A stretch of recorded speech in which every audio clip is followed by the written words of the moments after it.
Opa, maravilha! Mais um episódio do nosso Papo Sem Limites. Gente, nesse episódio eu achei que ele tá assim demais, porque a gente fala neste episódio sobre combinados. Na verdade, a gente começa falando achando que o problema são combinados, né? Cumprir os combinados. Aí depois a gente evolui na conversa e a gente percebe que a gente tem uma questão sobre o uso de telas de uma criança de 6 anos. Gosta muito de TV, não quer sair da TV. E assim, tem um monte de coisa legal, até casa na árvore a criança tem e quer ficar na TV. Aí a gente entende lá para frente que tem uma questão também de autoritarismo de um dos pais nessa relação, né? E finalmente a gente percebe um alinhamento mega, mega, mega relevante na reunião de família. Estava fazendo e não estava funcionando e vamos entender por quê. Então é um episódio rico, recheado, cheio de coisas interessantes que essa mamãe, aluna nossa, trouxe algumas questões, a gente foi evoluindo e achamos tão bacana que decidimos trazer aqui para você no nosso Papo Sem Limites. Escuta só. Isso. Então, eu sempre brinco que eu tenho um pequeno Petrus em casa também. Animada. Eu, na verdade, comprei os teus 3 cursos, mas Sem Limites, PNL e o novo curso agora que você, o enxoval do bebê, né, e tal. Uhum, Só que uhum. assim, desde o ano passado que a gente está em lockdown, eu não consegui fazer muito, por tendo o filho sempre em casa todo dia, tá meio caótica a coisa. Então, assim, eu estou fazendo no meu ritmo, mas não estou conseguindo muito tempo. Uhum. Mas agora que as aulas retomaram, aí eu vou conseguir retomar também, né? Mas então, as minhas perguntas eram assim, na verdade, 2 problemáticas assim que eu estou vivendo com meu filho. Uma é com os combinados, que você falou um pouquinho antes dos combinados. Eu faço com ele os combinados, só que assim, ele tende a não cumprir. Então, assim, eu tenho essa dificuldade, assim, de como lidar com ele quando ele não cumpre, no caso, os combinados. Uhum. Ele está com qual idade E exatamente? 6, vai 6 fazer anos. 7 em outubro. Tá. Uhum. E você pode me dar um exemplo, Lisane? Esse seu sotaque quase imperceptível é o quê? Me conta, que eu fico sempre curiosa com as Gaúcha falas. também. Gaúcha também. Você sabe que eu gosto, né? Já deu para perceber, né? Que eu gosto dos sotaques e das formas de falar, adoro. Legal. Me dá um exemplo, Lisane, por favor, de combinado que não rolou, que não deu, e aí como que foi? Por exemplo, a televisão. No outro dia que você falou do dia do sim, se eu fizesse o dia do sim para ele, seria a televisão o dia todo, porque ele adora, né? Só que eu tenho que limitar, porque a gente sabe também, né, que não faz bem, né? Tá sempre diante da tela. Então, assim, eu tenho um timer, eu coloco. Às vezes, se é um episódio que eu sei que é 20 minutos, 25, máximo 30, eu digo, é um episódio, depois a gente desliga, né? Ou daí, se é um filme, eu digo, você guarda, você olha uma parte, eu coloco o timer, aí quando vai apitar, você tem que desligar. Mas não está conseguindo. Ele conseguia um tempo atrás, mas agora, assim, tá. Aí, mais um pedacinho, mais isso, mais aquele pedacinho, até ser cedo, vai para meia hora de novo. Aí acaba sendo uma hora. Então, e ele fica muito agressivo, fica muito, muito chateado. Uhum. E quais são as outras opções que ele tem? Quando ele sair da TV, o que ele vai fazer? Brincar, qualquer outra coisa, porque a gente tem um jardim, pode brincar fora, tem a casinha da árvore, qualquer coisa que ele propõe, ou que a gente se propõe a fazer juntos, mas assim, parece que a televisão é aquilo que ele tá, o que ele mais queria fazer o tempo todo. Sabe o que acontece? A TV, ela é o máximo do prazer com o mínimo do esforço. O máximo do prazer com o mínimo do esforço. Quando eu me coloco em frente à tela, eu tenho liberação de dopamina, né? Direto ali, uma depois da outra, uma cena depois da outra, um estímulo depois do outro, tal, e o esforço mínimo. Por que que muitas crianças ficam agressivas? Algumas crianças ficam agressivas, né?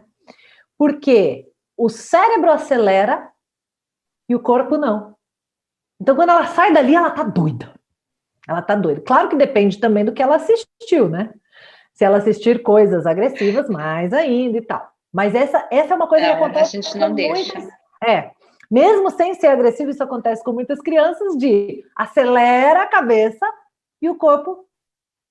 Então, a hora que ele levanta dali, tá doido, porque a cabeça tá lá nas alturas e o corpo não gastou essa energia toda que a cabeça produziu, criou esse ambiente de energia. Então, essa é uma explicação para a gente entender o que que acontece ali, né, e por que que fica assim, que tem essa reação. Depois, o que eu acho que é importante demais a gente concretizar, materializar, é o que vai ser depois da TV.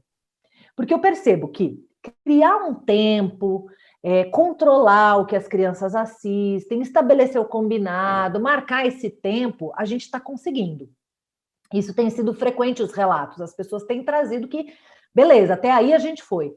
Eu acho que o que está faltando é a gente estabelecer coisas interessantes para depois da TV. Porque se eu vou até ali num negócio que me dá prazer máximo por esforço mínimo, eu tenho que ter uma coisa depois que me anime, sabe, a fazer. Não pode ser uma coisa que eu não goste. Depois da TV, fazer o dever de casa, né? Aí fica mais difícil ainda. E tomar banho. Depende, né? Tem as crianças que gostam. Mas, enfim, pode ficar ainda mais difícil fazer essa passagem, né? Então, achar alguma coisa atraente para colocar na rotina para o depois da TV, sabe? Eu acho que faz muito sentido na cabeça da criança, para ela... E aí você já também vai preparando, né? Ao invés de chegar e falar agora deu a hora, antes de dar a hora, aquelas coisas que a gente já sabe, avisa uns 10 minutos antes, Sim, tá? isso eu estava fazendo, sim. Aquelas coisas que já são padrão, que você já sabe, e criar alguma coisa que seja interessante.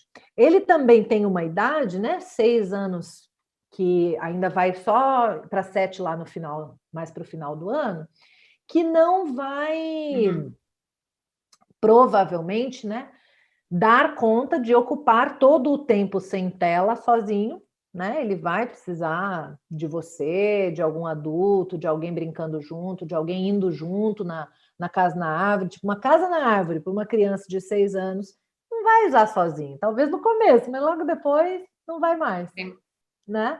Então, ele é super legal, mas ele vai precisar de companhia. Na verdade, é o que a criança quer, né? Ela quer companhia para brincar, ela quer estar junto, ela quer interagir. Então, pensar em alguma atividade junto, depois da TV, depois do tempo de TV, deixar isso como rotina. E aí, fazer bem o combinado. Sobre quando não cumpre o combinado, né? O que a gente faz quando não cumpre o combinado? Aí tem muitas coisas para serem entendidas. Por que não cumpriu o combinado? Foi um combinado que ele realmente concordou ou foi um combinado meio unilateral? Sabe assim, que eu estabeleci e coloquei que agora é assim. Então, esse é um ponto. Você também não precisa me responder no detalhe agora, não, tá? Só estou jogando para a gente ir pensando as possibilidades, né? Porque muitas vezes, quando a criança não participa desse combinado, eu brinco, eu falo que se fosse uma empresa, ela ia fazer um processo e ainda ia ganhar a causa, porque foi um contrato unilateral. Só a gente opinou, né? A criança não opinou. Então, é legal entender, será que é isso? Só eu que coloquei as normas, as regras, e aí a criança fica com mais dificuldade de cumprir? Ou realmente está faltando um estímulo para depois, porque aí talvez ele vai entrar na onda e vai conseguir cumprir, vai... Ou, enfim, pedir para ele, uma criança de 6 anos já pode dar sugestões, né? Que sugestões você dá? O que a gente pode fazer, né? Como que a gente pode... Olha, nós combinamos isso, você não fez. E aí? O que nós vamos combinar, então? Porque eu quero um combinado que você vá cumprir, senão não faz sentido combinar, não é mesmo? Então, conversar mesmo com ele e ouvir dele. Eu acho que ele vai te trazer o que está acontecendo, que não está cumprindo, sabe? Eu acho que é abrir esse espaço para conversa, assim, sabe? Então, como é que nós vamos resolver isso? Nós tentamos fazer um combinado, não resolveu. Como é que nós vamos resolver isso? Sabe? Abrir um pouco esse espaço para escutar quais são as propostas dele, quais são os pedidos dele, se ele tem pedidos a fazer, né? O que está acontecendo para não cumprir, né? E aí, assim, depende. Se a recorrência dele não cumprir os combinados é mais relacionado à TV ou acontece com outras coisas também? Era mais relacionada à TV e a hora de dormir e o tema. Dever de que casa. eu deixava para ele decidir se ele queria fazer na sexta, no sábado, no domingo. Aí ele, claro, já empurrou para o domingo. E aí chega o domingo, ele não quer fazer, né? Só que aí não tem mais como empurrar, né? Porque aí já vai para segunda-feira. E aí ficava difícil, porque tinha que fazer, né? E aí, como que era? Aí ele não queria fazer, e aí? Daí, tipo, a gente meio que obrigava ele a fazer, né? Aí o meu marido, que é assim, sem paciência, dizia, ok, vamos fechar os livros, você vai para a escola sem o tema feito, vamos ver o que a professora vai dizer, né? Aí ele meio que começava a fazer, né? Mas era sempre uma briga constante. Eu tenho. Quando você me traz mais isso, é muito legal. As informações vão vindo devagarzinho, né? A gente vai conseguindo formar um pouco mais de dados aqui para tentar entender o cenário em que ele vive, em que ele está, né? Então, o papai já é mais do modelo autoritário. Faz sentido? Aí cai tudo por terra o que eu estou falando, entre aspas, né? Por quê? Se ele está no modelo meio autoritário, a criança já vai estar reativa. Ela já não vai estar num ambiente favorável para cumprir combinado. Porque não está cumprindo, não tá combinado, entendeu? Não tem o vez e voz. No fim, vai valer o que ele quer mesmo. Aí já fica difícil, entendeu? Entende? Eu tenho tentado, mas está difícil. Fica bem difícil, porque a gente fala de fazer combinados, de ouvir a criança, quando a gente vai trabalhar esse ambiente favorável. Quando eu tenho um adulto no ambiente que não vai agir assim, e que tem uma participação direta, que está ali, e que no fim vai valer o que ele determinar, o que ele. Eu estou vivendo num ambiente de autoritarismo. Daí a pedagogia do oprimido do Paulo Freire.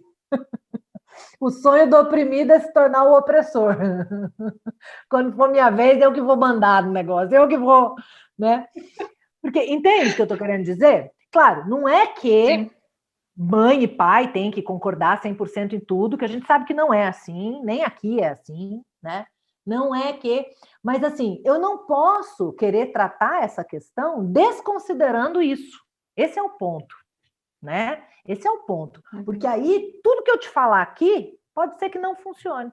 Por quê? Porque eu tenho uma figura lá de autoridade que está num outro processo, num outro modelo, num outro formato. Aí, antes de qualquer interação com a criança, o que eu tenho que fazer? Alinhar com o casal, né? Entender o que nós vamos fazer. Aí eu tenho que fazer reunião de família, não, reunião de DR, reunião de casal, né? Mostrar para o outro o quanto... Eu faço às vezes. Eu preciso mostrar para o outro o quanto ele me agride fazendo isso com a criança. O outro precisa saber, sabe? Se isso é realmente uma coisa relevante para mim, eu preciso colocar em pauta com o peso que isso tem. Eu preciso sensibilizar esse outro de alguma forma. Eu usei algumas estratégias, né, no início da minha vida com relação a isso, que o meu marido também não achava que era por aí e tal. E uma que ele foi vendo que eu conseguia as coisas com o menino e ele não, né? Isso foi bem, bem interessante, assim. Ele, como você consegue? Eu falei, quer saber? Vem cá, vou te contar tudo, senta aqui, né? Vou te dar uma aula. E outra que eu fui fazendo várias estratégias, várias. Por exemplo, eu escutava alguns vídeos, aí eu deixava na parte que ele precisava ouvir, e ouvia sem fone, por acaso, sabe? Sem querer, e ele acabava escutando aquilo. Em outro momento, ele fazia um negócio, eu falava, cara, eu li um negócio sobre isso, posso ler só um parágrafo para você? Porque, claro, se a pessoa não está aberta, você encaminha vídeo, ele não assiste, né? Não sei como é o seu, mas a maioria, né? Então, eu fazia algumas pequenas estratégias para ele escutar exatamente aquilo que tinha que ouvir, sabe? E aí isso ia dando alguns alimentos ali de sensibilização que ele ia ficando mais maleável, mais suscetível. Porque é como se fossem níveis, né? Níveis dentro da estrutura familiar, sabe? Então, assim, a gente está aqui, né? O casal, e as crianças estão um nível abaixo, no sentido até de cronologia, até de hierarquia, até de constelação familiar, até de tudo, né? E aí, se aqui, no nível acima, a gente não está conseguindo alinhar, esse nível abaixo vai ficar com dificuldade para responder. E aí, se ele entra no sistema do outro que é autoritário, como é que você vai... Aí você dá liberdade, ele vai empurrando. Não vai fazer nunca, porque ele está esperando aquele autoritarismo, que já é a estrutura, já tem 6 anos, cristalizou essa estrutura. Né? Pode morrer de combinar, não vai fazer. A hora que der um grito, faz. Tem sentido. Faz sentido? Tem sentido, sim. Sim. E a outra questão era, eu tendo também fazer a reunião de família, assim, trabalhar um pouquinho como foi a semana, onde meu filho também participa. Aí eu sempre já começo com as coisas positivas, elogio, o que ele tá conseguindo e tal. Aí quando chega, só para dizer, eu acho que tu poderia melhorar isso, quem sabe tu pode fazer. Aí ele diz assim, eu sou mesmo uma criança horrível. Aí eu fico bem assim, ultimamente ele diz essas coisas, então assim, eu não sei também o porquê e como eu vou reagir com essa colocação dele, assim. Sim. Então, a minha sugestão é, ao invés de você falar as coisas positivas e depois dizer o que você acha que ele pode melhorar, você fala só as coisas positivas dele e com relação à questão propriamente dita, não dê sugestões de como ele pode melhorar, porque aí ele se sente agredido da mesma maneira. Diga o que está ruim para você. Olha, Okay. Fale de você, tá? Por exemplo, vamos lá. Roupa no chão devia estar no cesto. Em vez de você falar, a única coisa que eu acho que você poderia melhorar é tirar suas roupas do chão e pôr no cesto, né? Tipo, você já está dando a solução.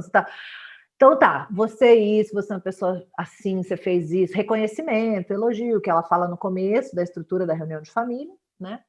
E aí você vai para a pauta. Olha, nós temos um problema. As roupas que estão ficando no chão e não estão sendo colocadas no cesto. Eu me sinto muito triste quando eu vejo isso, porque a sensação que eu tenho é que ninguém me respeita nessa casa, porque acham que eu vou pegar, então não fazem. E aí, assim, fica tudo para mim. Então eu me sinto sobrecarregada, eu me sinto triste. Como é que a gente pode resolver isso? Percebe a diferença? Uhum. É sutil, Sim, mas muda tudo. Sim, toda. Muda tudo, né? Eu falo do fato e eu falo de mim, como eu me sinto. O que faz em mim aquilo. Uhum. E você pergunta como a gente pode resolver isso. Talvez, ao invés de falar, sou uma criança muito horrível mesmo, talvez ele vai falar o que você teria sugerido. Entendeu? Então acho que eu posso colocar um lembrete para eu me lembrar de pegar. Então acho que eu posso... Porque às vezes a criança esquece mesmo, tá? Se fosse umas coisas como essa. Mas enfim, não sei quais são as questões. Mas nessa estrutura, eu acho que vai funcionar melhor. Tende a ser mais eficaz. Tende a ser mais eficaz. Porque sem querer, quando a gente fala só pode melhorar nisso, você está criticando. A gente nem percebe, a gente acha que está arrasando, porque está fazendo o modelo do elogio, de tudo. Razão. Mas sem querer a gente está criticando ainda. E é difícil mesmo, a gente às vezes não tem como saber, são nossos pontos cegos, né?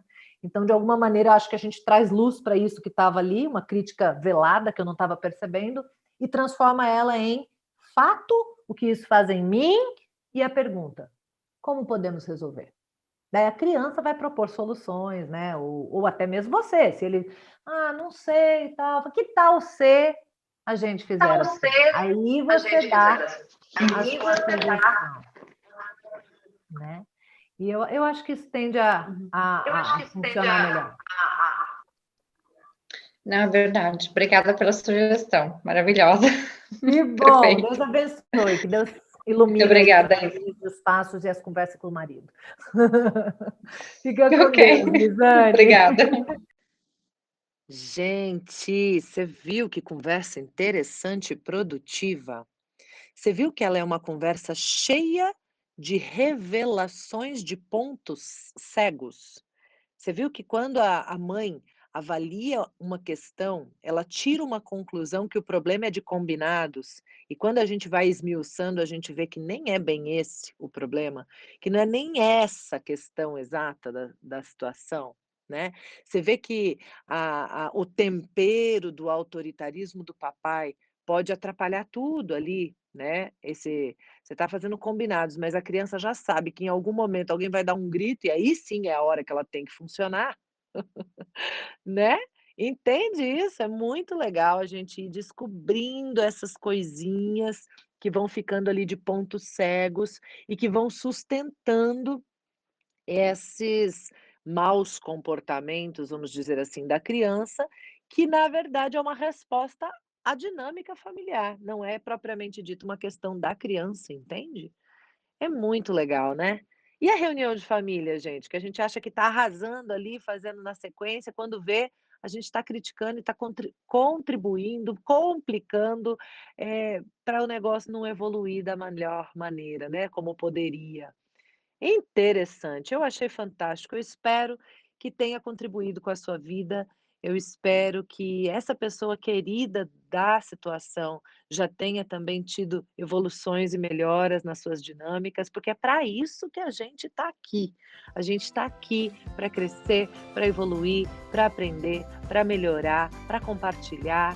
É isso, gente. Todos temos pontos cegos, todos temos imperfeições. E nesse caminhar da vida, a gente vai buscando luz para ir trabalhando e melhorando a cada dia o nosso viver, o nosso, conviver principalmente, né, quando a gente fala de família. Gratidão sem limites por você estar conosco e volte sempre, porque você já sabe que aqui o papo é sem limites.